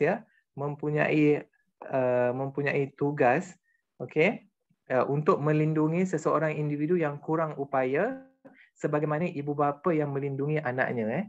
Bila ada masalah seseorang warga emas tiada sesiapa yang boleh membantunya, so pihak kerajaan perlu menjalankan tanggungjawab melihat sesiapa yang yang mempunyai masalah ini sepatutnya dilindungi sebab ini secara umum according to Right 2004 seumpamanya ibu bapa yang melindungi anaknya takkanlah ibu bapa nak meninggalkan anaknya di tepi jalan kecuali ibu bapa yang mempunyai masalah mental ataupun ibu bapanya mempunyai masalah yang lain Tapi secara umum ibu bapa dia akan melindungi anak-anaknya, dia sayang anak-anaknya. Dalam konteks moden pula penjagaan secara umumnya bererti perhubungan di sisi undang-undang yang memindahkan hak dan kuasa seseorang yang kurang upaya untuk membuat keputusan kepada seseorang penjaga apabila mahkamah ataupun pihak berkuasa undang-undang yang lain telah membuat penentuan bahawa seseorang itu telah hilang keupayaan mental untuk menguruskan urusan dirinya sendiri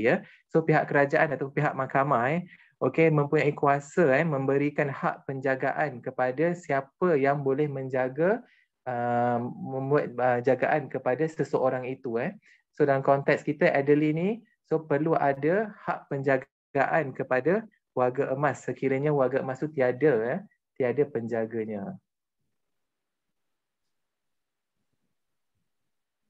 Dokter, waktunya kurang 5 menit lagi. Berapa? Kurang 5 sampai 10 menit lagi. waktunya. Okay. So terkait dengan kekurangan masa ya, sebab saya biasa ya dengan Dr. Diah Permata yang kita hormati ya, kita bila bercakap ya biasanya kita akan menjadi sesuatu yang terlalu panjang, terlalu lama ya. So hari ini saya cuba habiskan ya, kurang 5 minit hingga 10 minit lagi ya. So ini dalam konteks penjagaannya, perlu ada penjagaan kepada warga emas ya. So dengan menerima konsep tadi, so adanya penjagaan ya. So kalau kita lihat ya di negara-negara lain ya, sepertinya daripada Australia, Jepun Jerman punya sistem penjagaan tersendiri untuk orang dewasa ataupun orang kurang upaya. Kita panggil dia adult guardianship system . So sistem penjagaan bagi orang dewasa yang kurang upaya ini turut banyak ya. Okey, sistem penjagaan bagi orang dewasa yang kurang upaya ini turut banyak memanfaatkan golongan warga emas kerana peningkatan umur selalu dikaitkan dengan kehilangan sokongan keluarga dan sosial .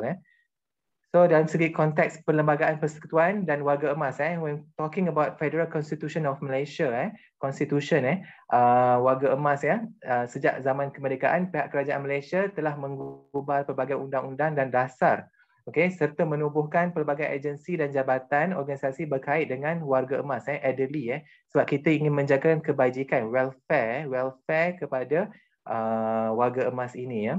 So namun begitu Malaysia juga menuju ke negara menua aging nation mulai abad ke-20 seperti negara-negara yang membangun lain ya. So dalam konteks perlembagaan pada konstitusi prinsip-prinsip yang termaktub di dalam Federal Constitution of Malaysia undang-undang tertinggi, the highest law of land is constitution termasuk juga di Malaysia ada constitution. Perkara 5 kurungan 1 pasal 5 kurungan 1 telah memperuntukkan bahawa setiap orang berhak mempunyai kepada nyawa dan kebebasan ya. So semua orang mempunyai hak dalam konteks kebebasan freedom mempunyai kebebasan So dalam kes Tan Teck Seng versus Suruhanjaya Perkhidmatan Pendidikan and another 1995 turut memberikan penjelasan bahawa hak tersebut merangkumi hak mata pencarian hak mata pencarian maksudnya hak untuk mendapatkan wang ringgit untuk membelanjakan harta benda hak untuk penjagaan kesihatan untuk menjaga kesihatan perawatan kesihatan medical health air, water, perumahan, housing and education, pendidikan So hak-hak ini perlu ada untuk setiap orang termasuk juga warga emas termasuk juga lansia. So banyak kes yang mengupaskan berkaitan dengan hak-hak kepada seseorang individu di Malaysia terkait dengan Federal Constitution of Malaysia dalam kes Tan Teck Seng. So boleh tengok kes R. Ramachandran versus the Industrial Court of Malaysia, pihak berkuasa negeri Sabah versus Suguma Balakrishnan. Dan kes Lee Kuan Yew versus Public Prosecutor bahawa hak perlembagaan termasuk di bawah pasal 5 mesti dibaca dengan generous and liberal fashion maksudnya perlu dibaca secara umum secara liberal Selain pada pasal 5 perlu juga melihat pada pasal 8 pasal 8 perkara 8 kurungan 1 memperuntukkan bahawa setiap orang haruslah diberi perlindungan dan layanan yang sama rata equality dalam konteks undang-undang tidak boleh dibanding-bandingkan warga emas dengan orang muda tak boleh dibanding-bandingkan wanita dengan lelaki semua hidup sama rata seterusnya ini wajah nenek tadi dia perlukan penjagaan. So ini berkaitan dengan Akta Kesihatan Mental 2001 dan warga emas So Akta Kesihatan Mental merupakan undang-undang Malaysia yang menyentuh sedikit tentang penjagaan warga emas. Walaupun perkataan penjagaan ataupun penjaga tidak pernah disebutkan dalam akta ini, namun Akta 615 ini iaitu Akta Kesihatan Mental banyak menggunakan perkataan-perkataan seperti pengurusan dan ahli jawatan kuasa. So berkaitan dengan Akta Ahli Kesihatan Mental, orang-orang yang mempunyai masalah mental perlu diberikan hak jagaan penjagaan penuh juga merujuk kepada konsep penjagaan yang melibatkan pihak individu yang hilang keupayaan melepaskan haknya untuk menentukan nasib kendiri dan pihak penjaga mempunyai kuasa sepenuhnya untuk membuat keputusan bagi urusan peribadi serta keuangan segi financial. Ini berkaitan dengan mental health. So nanti saya telah kongsikan PowerPoint slide ini, so boleh tengok balik jika boleh apa-apa soalan mungkin boleh tanya selepas ini So berdasarkan dari section-section yang terkait. Okey, selain itu dalam kes RITI dan kes saya berikan kes RITI dan RISI untuk membuat keputusan seseorang itu mempunyai syarat-syarat untuk membuat keputusan sama ada ia kompeten untuk berupaya untuk membuat keputusan ataupun tidak. Dalam kes RITI kes RITI ni kes common law, ujian keupayaan competency test House of Lords memenuhi 3 syarat. Okey, syarat pertama, keputusan buat rawatan perubatan tu pesakit mesti mempunyai keupayaan dari segi perundangan, keupayaan kompeten untuk bersetuju ataupun tidak bersetuju untuk meneruskan rawatan perubatan. Urusan kedua, dia mestilah sedar, dia tahu, aware ataupun berniat untuk membuat keputusan. Dan keputusan ketiga, dia tahu tahu sifat, tujuan dan kesan rawatan yang dipersetujuinya. Okey, jika nenek kita atau atuk kita, embah kita yang buat keputusan, adakah mereka boleh memenuhi 3 syarat ni? Jika ya, so ia kompeten berupaya untuk membuat keputusan. Dan dalam kes RISI berkaitan dengan pesakit sama ada yang memotong kaki kerana ada sakit gangren. Okey, dalam kes RISI, so ada lagi 3 perkara yang perlu dipenuhi. Antaranya, pesakit ataupun orang itu perlu memahami dan mampu menyimpan maklumat. Aspek kedua, ia percaya maklumat yang diberikan. Aspek ketiga, ia boleh mengimbangi sesuatu perkara sebelum membuat keputusan. Ia tahu baik dan ia tahu buruk dan boleh buat keputusan berkaitan dengan kes RISI. So ini antara contoh artikel yang boleh kamu baca, yang kita boleh baca berkaitan dengan hak pesakit. So dalam perkara 17, perkara 18, pasal 5 dan dalam konteks muzakarah jawatankuasa Majlis Kebangsaan bagi Ahwal Agama Islam Malaysia berkaitan siapa yang boleh buat keputusan dan siapa yang tidak boleh buat keputusan dan terkait dengan masalah yang dialami oleh seseorang itu yang mempunyai masalah sama ada jantung ataupun otaknya terhenti untuk berfungsi, sama ada dia boleh buat keputusan ataupun tidak. So ini berkaitan dengan warga emas, undang-undang penjagaan di Malaysia dan warga emas. Okey, kita mempunyai banyak undang-undang berkaitan boleh dikaitkan antaranya Akta Penjagaan Budak 1961, tapi ia ditujukan kepada kanak-kanak belum mencapai 18 tahun dan bukan golongan lain termasuk warga emas. Okey, dan kita mempunyai undang-undang berkaitan dengan Guardianship of Infants Act. Lepas tu kita mempunyai undang-undang lain antaranya Akta Keganasan Rumah Tangga The Violence Act Akta Keganasan Rumah Tangga 1994, Kanun Kesesaan Penal Code Akta Surat Kuasa Wakil Akta Pusat Jagaan, Akta Kerja, Peraturan-peraturan Kerja, Akta Umur Persaraan Akta Pencen, Akta KWSP, Wang Simpanan Pekerja 1941 ia boleh dikaitkan dengan warga emas. Walau bagaimanapun tiada undang-undang khusus berkaitan dengan penjagaan warga emas. So setakat sekarang kita di Malaysia tidak mempunyai undang-undang khusus berkaitan dengan penjagaan. Undang-undang yang lain tu ada, ia bersifat umum untuk semua peringkat bukan saja warga emas.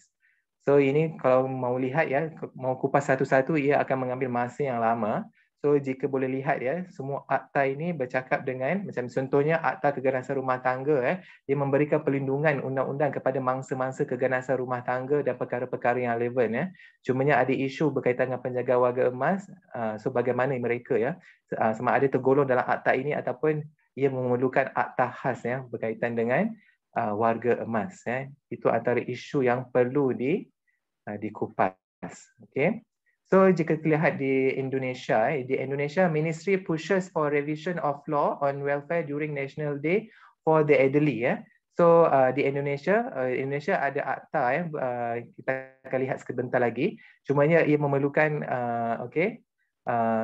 kementerian di sana di Indonesia suruh menyemak semula undang-undang berkaitan dengan welfare ataupun kebajikan kepada warga emas lansia. So kita ada akta kalau kita lihat law of macam tadi berkaitan dengan keganasan rumah tangga kita ada number 23 2004 prohibits negligence of the elderly within the household dan while law number 13 1998 states that the family is responsible to the welfare of the elderly. So pelajar-pelajar, mahasiswa dan seterusnya boleh lihat undang-undang yang terkait dengan household pasal family, law nombor 23 dan Law nomor 13 ya. So ini berkaitan dengan Law nomor 13 tahun 1998 terkait dengan warga emas ya. Kalau lihat sini, lanjut usia mempunyai hak yang sama dalam kehidupan masyarakat, berbangsa dan bernegara, pelayanan, keganasan keagamaan, mental, spiritual, pelayanan seharian. Okey, undang-undangnya sudah ada. Mungkin boleh lihat semula ya bagaimana pelaksanaan undang-undang kepada warga emas ya. Okey, ini mungkin pakcik-pakcik, uncle-uncle ya, warga emas ya.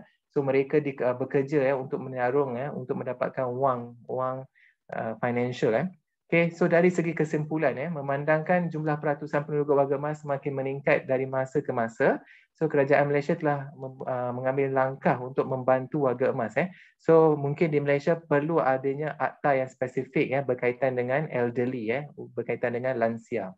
So ini berkaitan dengan video. Okey, saya tak boleh nak tunjuk video ni sebab kita kekurangan masa Tapi setakat sekarang perlu lebih banyak pusat jagaan warga emas. Okey, pusat jagaan warga emas, rumah-rumah orang tua sudah ada, tapi cadangnya untuk tambah So ada juga warga emas yang sudah divaksin Okey, COVID-19. So ini ada juga bantuan bantuan permohonan bantuan wang ringgit kepada warga emas 2022 sebanyak RM500 JKM.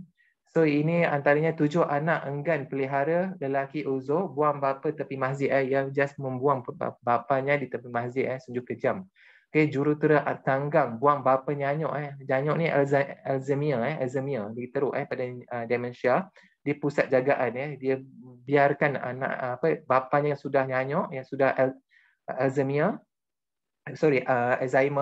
okey telah Alzheimer okey di pusat jagaan dibuang biarkan gitu tangisan kerana anak ibu lumpuh di hotel dibiarkan di hotel Okey, dulu kes penderaan dan pengembalian warga tua boleh dilihat sebagai kes terselindung dan tidak ramai mahu atau malu bercakap mengenainya So kita kena tengok jugalah kenapa kes ini ada tapi semua orang diam tak mahu cakap Itu bahaya.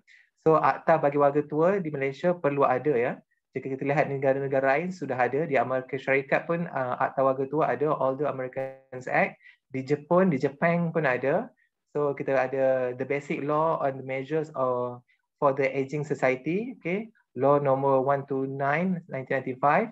Di Singapura pun ada Maintenance of Parents Act. So di Malaysia kita ada polisi National Policy on Aging. So di bawah KPWKM, National Policy pada tahun 1995, National Policy for Older Persons 2011, National Health Policy for Older Persons 2008 kita ada polisi, dan 5 dimensi yang kita lihat dari segi kesihatan health, social, spiritual, keagamaan, environment dan dari segi ekonomi financial untuk warga emas lansia So ini National Policy 2011. So Putrajaya digesa gubal undang-undang akta baharu untuk to protect the elderly So telah dibahaskan di Dewan Rakyat the Parliament regarding to make a new law, new act regarding the elderly gubal to enact a new law regarding the elderly. Okey, ini antaranya berkaitan dengan usia. Berikut adalah rujukan yang telah dirujuk. Okey, itu saja.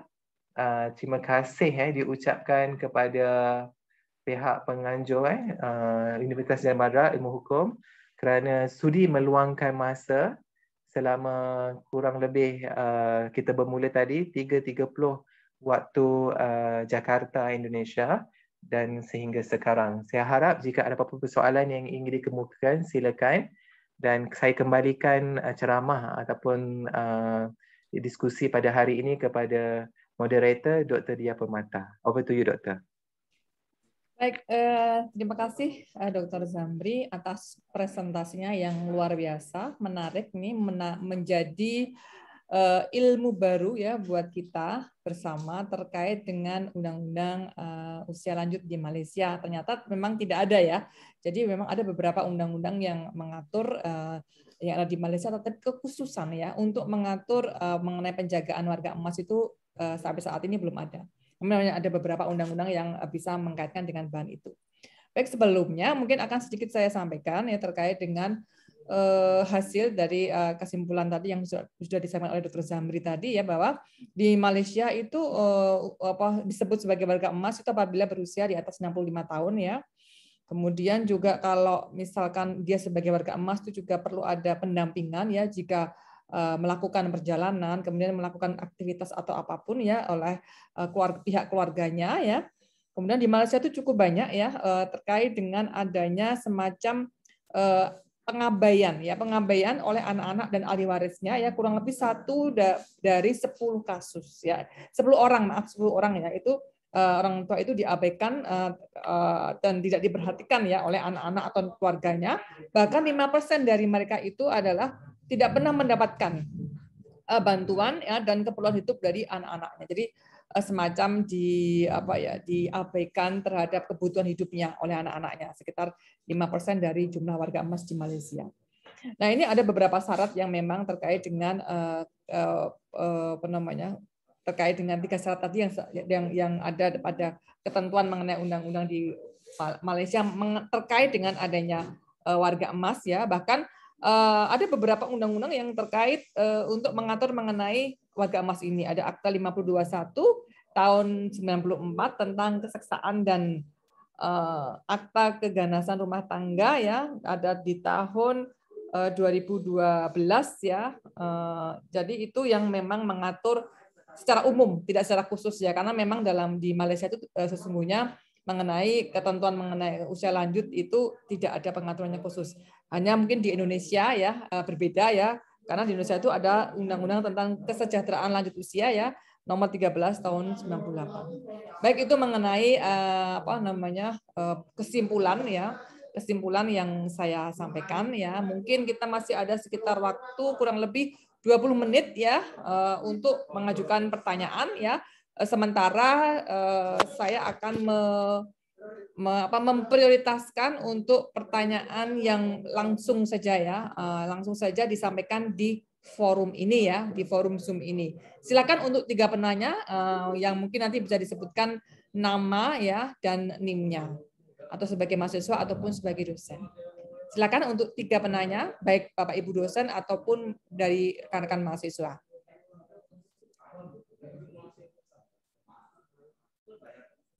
Apakah ada yang bertanya terkait dengan materi Dr. Zamri ini, terkait dengan regulasi ya kebijakan terhadap warga emas ya di Malaysia?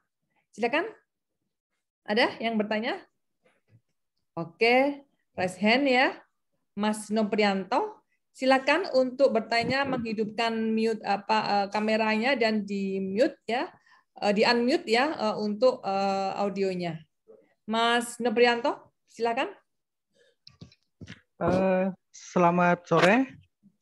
Mohon maaf, kameranya agak hitam karena di sini mati lampu, Ibu. Oh iya. Hujan. Perkenalkan, nama saya Noprianto Prangenangin, NIM 211. Sila. Ya, silakan. NIM 211100150. Selamat sore, Dr. Zamri. Ya, selamat sore, Mas. Apa kabar? Baik, Pak. Ya, apa, Mas? Saya mau bertanya, apakah Dr. Zamri pernah melakukan penelitian tentang legal position di Indonesia, dan kalau misalnya diberi rating, apakah di Malaysia dan di Indonesia itu bagaimana ratingnya? Mungkin pertanyaan saya begitu. Okay. Terima kasih. Soalan Mas, mungkin Ibu mau mengupas dulu? Oh, enggak. Langsung saja dijawab mungkin supaya nanti langsung bisa komunikasi dengan Mas Nopi. Silakan Dr. Zamri. Oke, terima kasih kepada soalan Mas apa tadi namanya? Susrianto? Noprianto. Noprianto ya. Noprianto. Okey. Terima kasih kepada soalan itu. Okey, setakat hari ini saya belum lagi membuat kajian ya berkaitan undang-undang ya hukum di Indonesia terkait dengan elderly ya. So saya baru membuat kajian berkaitan di Malaysia ya dengan Oleh itu, jika nak kata rating tu berapa, saya khawatir untuk memberi rating ya. Cumanya di Indonesia yang bagusnya, ia ada undang-undang yang kesejahteraan tadi yang nombor 13 tahun 1998. Cumanya mungkin ada isu berkaitan di sini, mungkin boleh lihat semula perlu direvisi balik the revision of this act untuk melihat kepada penjagaan pelayanan kesejahteraan kepada lansia, lanjut usia. So aktanya, undang-undangnya ada, cumanya perlu direvisi balik. Cumanya di Malaysia, masalah di Malaysia untuk warga emas sahaja penjagaan kesejahteraan itu sebegitu ia belum ada lagi ya. Ia baru masuk di Dewan Parlimen ya, Parlimen Dewan Rakyat ya. Cumanya undang-undang yang ada banyak yang ada terkait dengan elderly ya, tapi pengkhususannya belum ada. Itu nombor satu. Nombor dua, di Malaysia banyak national policy ya, polisi kerajaan ya. Kita panggil dia national policy regarding the elderly. Tetapi akta khususnya belum ada lagi ya. Ia baru saja disebut di parlimen pada tahun lepas ya. Soalan lain, terima kasih kepada penanya. Mungkin ada hadiah, Ibu Dia ada hadiah untuk penanya soalan ke?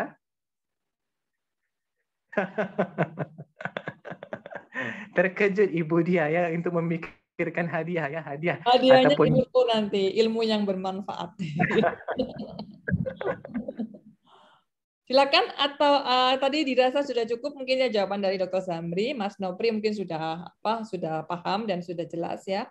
Atau mungkin ada pertanyaan lain mungkin dari teman-teman yang lain, atau Bapak Ibu dosen di sini juga hadir juga cukup banyak ya. Bapak Ibu dosen, monggo kalau mau bertanya langsung kepada Dr. Zamri ya terkait dengan kompetensi beliau sebagai ahli dalam hukum kesehatan ya. Kalau di Indonesia hukum kesehatan itu masuk pada ranah hukum pidana, Dokter. Oke. Silakan. Oke, Heri Lubis ya, raise hand. Silakan Mas Heri. Selamat pagi. Selamat sore, Dr. Muhammad Zamri. Ya, selamat sore. Apa kabar? Saya mau bertanya, Dok. Gini, tadi kan dokter bilang kan nggak ada hukum yang apa namanya ya, yang spesifik gitu kan untuk pemerhatian orang lansia kan. Betul. Nah, kalau upaya misalnya dari kebijakan pemerintah Malaysia. Iya, teruskan. Yang mulia. Mengapa suaranya tersekat? Teruskan. Mas, teruskan Mas. Halo. Halo Mas Heri, masih di mute itu Mas Heri? Sorry. Ya, silakan lanjut. Iya, saya mau nanya aja, misalnya di Malaysia itu adakah kebijakan misalnya terkait pemerhatian kepada lansia gitu? Misalnya kan kalau di Indonesia kan ada Permensos gitu, masalah panti jompo gitu. Peraturan menteri ya, peraturan menteri. Iya. Ada nggak gitu? Boleh tak? Saya kurang mengerti soalan itu. Jadi pertanyaannya ya dokter, saya jelaskan mungkin lebih jelas. Kalau di Indonesia itu untuk mengatur lansia itu tidak hanya diatur dalam law ya atau act saja, undang-undang saja, tetapi ada juga peraturan di bawahnya seperti peraturan Menteri Sosial gitu yang mengatur tata pelaksanaannya, mungkin teknisnya dari adanya aturan-aturan mengenai warga emas di Indonesia. Gitu. Apakah di Malaysia ada peraturan di bawah undang-undang ya yang secara teknis mengatur mengenai lansia tadi? Oke. Sorry Bu, maaf. Oke. Maksudnya kebijakannya gitu. Misalnya program gitu. Tadi kan katanya kan hukumnya nggak ada yang spesifik mengatur itu. Maksudnya kebijakan lain gitu. Misalnya program untuk pembangunan panti buat jompo gitu. Kebijakan maksudnya apa ya, Mas? Regulasi. Oke. Oke, terima kasih ya. Tidak dalam bentuk aturan mungkin ya, semacam program gitu. Ya. Oke. Kalau program untuk warga emas itu memang banyak ya. Program untuk warga emas memang banyak ya. Kalau dalam konteks aturan aturan kita ada national policy ya. National policy kita ada soft law, kita panggil soft law ya untuk warga emas berkaitan dengan kita perlu menjaga hak mereka. Seperti tadi pun saya pergi agak laju ya, yang hujung-hujung itu kita ada bantuan ya, bantuan wang ringgit kepada warga emas, kita ada rumah-rumah orang tua dan perlu dibanyakkan lagi. Lepas tu kita ada apa ya? Kita ada special apa we call that? Keistimewaan ya, privilege ya kepada warga emas macam ingin mau naik train ya, LRT atau MRT ataupun mau makan ke apa, dia ada apa pengecualian bayaran, dan ada yang tidak perlu bayar dan perlu ada yang bayar separuh, dan kita ada kad untuk elderly. Itu banyak ya Mas. Cumanya masalah sekarang ya, bila kita tengok undang-undang ya, bila kita ada undang-undang, kita ada soft law dengan hard law ya. Bila saya membincangkan tadi specific hard law regarding to protect ya, protection of elderly ya, itu tak ada. Ya, kalau untuk undang-undang yang ada kaitan dengan warga emas itu banyak ya. Macam yang tadi saya sebut berkaitan dengan kanun kesiasaan ya, undang-undang pidana pidata di sana yang disebut. Yang di sini adanya Federal Constitution, kita ada Akta Keganasan, itu semua ada. Cumanya yang program-program pun banyak ya. Cuma yang tiada itu specific hard law regarding the protection of elderly, itu tiada ya. Okay. Adakah menjawab Mas? Jika tidak faham boleh tanya lagi. Iya, ya, udah paham, Pak. Perkataan yang mungkin kurang jelas, mungkin Mas boleh tanya lagi. Iya, sudah paham, Pak. Makasih, Pak ya. Ya, terima kasih. Okay. Baik, ada lagi mungkin dari Bapak Ibu dosen mungkin yang ada di sini. Karena ini juga Ibu yang mungkin Dr. Sudiana ada di sana lagi. Mungkin ada Bapak Ibu yang di sini hadir juga, silakan. Prof. Tami yang tidak, Dokter? Kenapa? Prof. Tami. Prof. Tommy tidak hadir. Oh, tidak hadir. Oke. Tidak hadir, iya. Monggo silakan, ini yang dari pidana ini gimana nih ya? Karena mungkin bukan terkait dengan elderly saja ya, dokter ya. Mungkin terkait dengan kesehatan secara umum ya, bisa ditanyakan karena beliau ini memang kompetisinya di bidang hukum kesehatan ya. Itulah saya juga menunggu Dr. Dia. Mungkin kita boleh buat MOA on health law, undang-undang medical law ya. Mungkin kita boleh fikir jika ada apa-apa yang kita boleh bincang berkaitan dengan isu-isu kesihatan yang terkini ya. Mungkin di sana mungkin ada pakar-pakar di sana, dosen-dosen ya, ada. macam Pak JS Murdomo ini. Mana Pak JS Murdomo ya? Hadir nggak Mas Jaluni? Betul ya? Ya Bu Erna nih. Ya, ini. Halo, ini, Dr. Zamri. Vice Rector for Akademik. Ya. Bu Erna nih. Ya. Tadi sebenarnya dari pertanyaan Mas siapa tadi sebelumnya? Lubis.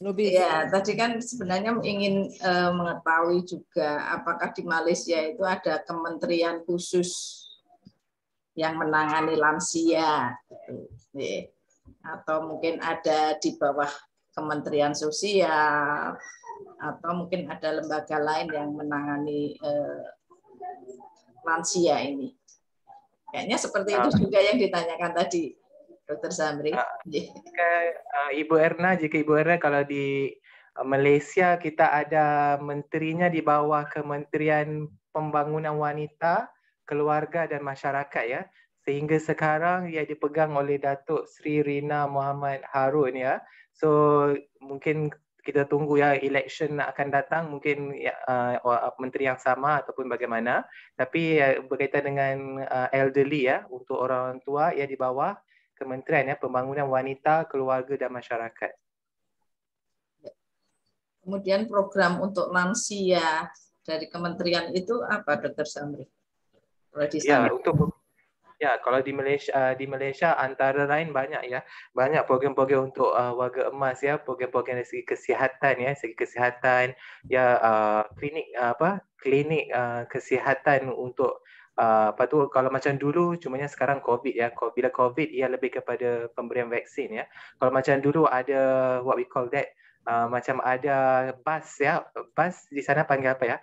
Bas yang kesihatan, membawa kesihatan ya, untuk merawat orang-orang tua pun ada terlibat juga ya, untuk memberi kesihatan ya, doktor-doktor, okay, itu dari segi kesihatan ya. Lepas tu dari segi penjagaan ya, rumah-rumah orang tua kita memberi penjagaan kepada mereka ya. Ada yang di bawah subsidi kerajaan, ada juga yang di bawah private sector ya, yang anak-anak hantar ya, dan ada sumbangan-sumbangan daripada masyarakat ya, untuk orang tua, dan adanya orang tua disambut ya ingin menaik bas ya, menaik train ya, menaik kereta api ya.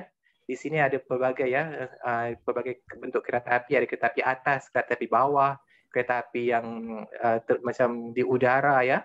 So ada diskaun-diskaun ya, ada pengecualian bayaran ya untuk warga emas. Lepas tu ada pemberian dana ya, pemberian wang kepada warga-warga emas ya yang dilaporkan. Lepas tu ada lagi hak penjagaan di bawah jabatan masyarakat ya, khidmat masyarakat ya untuk menjaga warga emas.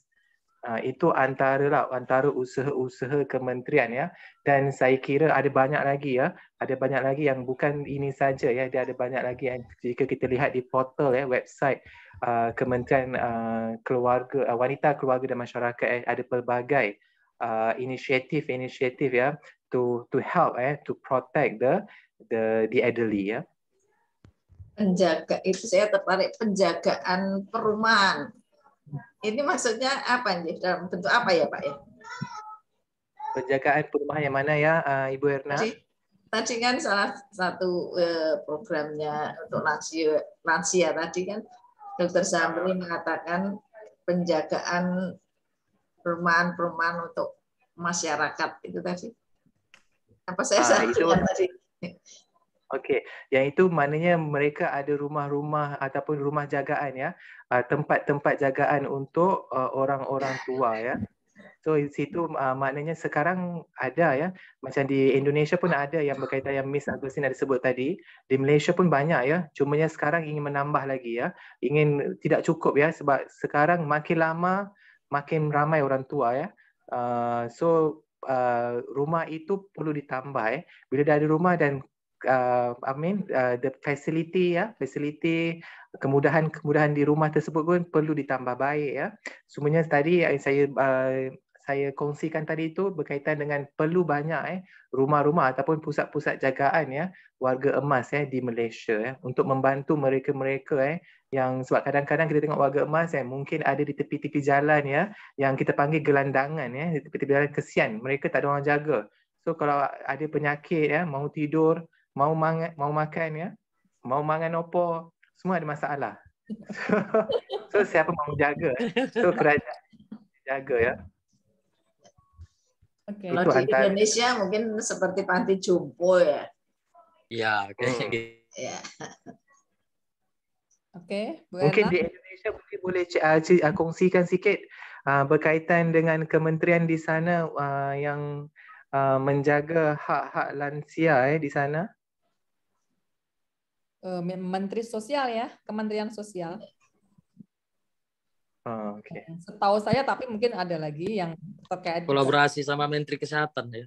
Iya mungkin.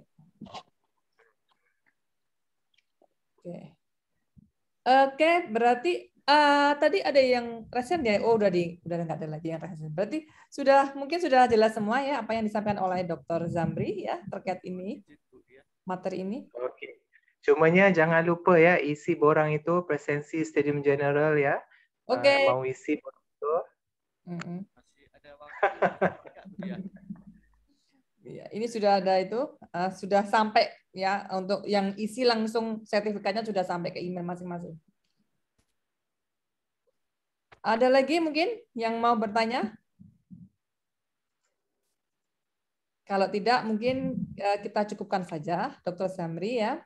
Karena di Indonesia ini sudah 1,5 jam lebih lagi ya, sudah mendekati waktu maghrib ya. Jadi mungkin kita bisa akhiri saja kalau tidak ada lagi yang bertanya. Sekali lagi terima kasih untuk Dr. Zamri atas kesediaan waktunya, karena di sela-sela kesibukan beliau bisa memberikan materi yang sangat menarik ya kepada kita semua dalam acara Stadium General pembukaan kuliah semester genap tahun akademik 2021-2022 Fakultas Hukum, baik untuk mahasiswa S1 ataupun mahasiswa S2 Magister Hukum. Terima kasih Dr. Zamri. Dan kami juga mengucapkan terima kasih kepada Bapak Ibu dosen yang sudah bergabung di sini.